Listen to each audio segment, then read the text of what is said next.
রাজশাহী বিশ্ববিদ্যালয়ের এক শিক্ষার্থীকে মারধরের অভিযোগে রেলপথ অবরোধ করেছে সহপাঠীরা। এতে সারা দেশের সাথে রাজশাহীর রেল যোগাযোগ বন্ধ আছে। স্টেশনে আটকা পড়েছেন হাজারো যাত্রী। সকাল থেকেই রাজশাহী বিশ্ববিদ্যালয় এলাকায় রেলপথে শিক্ষার্থীদের অবস্থানের কারণে ঢাকা অভিমুখী বনলতা এক্সপ্রেস ও সিল্ক সিটি এক্সপ্রেস স্টেশন ছাড়তে পারেনি। একই সঙ্গে রাজশাহীমুখী ও রাজশাহী থেকে অন্যান্য ট্রেনের চলাচলও বন্ধ আছে। শিক্ষার্থীদের অভিযোগ, বিশ্ববিদ্যালয়ের আইন বিভাগের এক শিক্ষার্থী পদ্মা এক্সপ্রেসে টিটির অনিয়মের প্রতিবাদ করলে তাকে মারধর করে স্টেশনে নামিয়ে দেওয়া হয়। এ ঘটনার বিচার এবং অভিযুক্ত টিটি সুমনের বিরুদ্ধে ব্যবস্থা নেওয়ার দাবিতে রেলপথ অবরোধ করেন শিক্ষার্থীরা। যিনি সরাসরি টাকা নিচ্ছে তার সাথে কথা বলতেছিলাম, কিন্তু আমি লক্ষ্য করি নাই পিছন থেকে আরেকজন হঠাৎ করে আমাকে অতর্কিতভাবে ধাক্কা মারে। এলবতারি কিল ঘুষি মারে। তারপরে চোখের মধ্যে চশমা ছিল, এটা চোখে গিয়ে লাগছে। ব্যক্তিগত ভাবে ওনার বিচার চাই। টাকা দেওয়ার পরে যদি আমাদের টাকা নেওয়ার পর আমরা রিসিভ না পাই, এই কথাটা বলার পরে টিটিরা আমার উপরে চড়া হয়ে যায় যে হ্যাঁ আমরা কিসের এই স্লিপ চাই। রাজশাহী বিশ্ববিদ্যালয়ের এক শিক্ষার্থীকে মারধরের অভিযোগে রেলপথ অবরোধ করেছে সহপাঠীরা। এতে সারা দেশের সঙ্গে রাজশাহীর রেল যোগাযোগ বন্ধ রয়েছে। দর্শক, এই বিষয়ে আরো জানাতে রাজশাহী থেকে সরাসরি যুক্ত হচ্ছেন সহকর্মী মুস্তাফিজ রকি। মুস্তাফিজ, অবরোধ নিয়ে সর্বশেষ কি তথ্য আছে আপনার কাছে এবং রেল কর্তৃপক্ষের সঙ্গে কোনো আলোচনা হয়েছে না কিনা আমাদেরকে জানাবেন।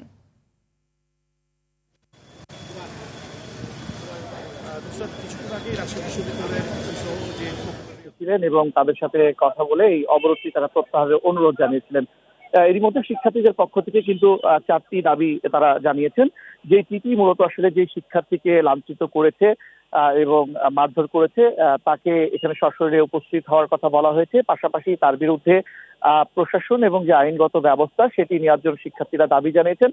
এছাড়াও তারা বলেছেন যে রাজশাহী বিশ্ববিদ্যালয় সংলগ্ন যে স্টেশন রয়েছে সেখানে প্রত্যেকটি ট্রেনকে আসলে যাত্রা বিরতি করতে হবে। এরকম মোট 4টি দাবি তারা আসলে জানিয়েছেন। তবে আপনি দেখতে পাচ্ছেন যে এখন পর্যন্ত সে দাবি নিয়ে কিন্তু কোনো বৈঠক রেলওয়ে কর্তৃপক্ষ অথবা বিশ্ববিদ্যালয় প্রশাসনের পক্ষ থেকে শুরু হয়নি।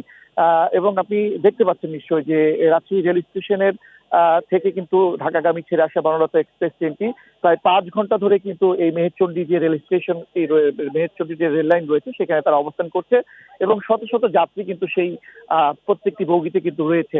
এছাড়াও আজকে কিন্তু সিল্ক সিটি এক্সপ্রেস ট্রেনটিও কিন্তু আসলে ছেড়ে যাওয়ার কথা ছিল, সেটিও আসলে ছেড়ে যায়নি। ফলে শিডিউল বিপর্যয় কিন্তু ঘটেছে এবং অনেক যাত্রী যারা বিশেষ করে রয়েছেন আপনি নিশ্চয়ই দেখতে পাচ্ছেন এখানে যাদেরকে আসলে আমরা দেখতে পাচ্ছি তারা প্রত্যেকে আসলে যাত্রী, তারাও রেল লাইনের ধারে তারা অবস্থান করছেন এবং তার কিছুটা দূরে কিন্তু শিক্ষার্থীরা 10 থেকে 15 জন তারা এই সড়ক অবরোধ করে রেখেছেন।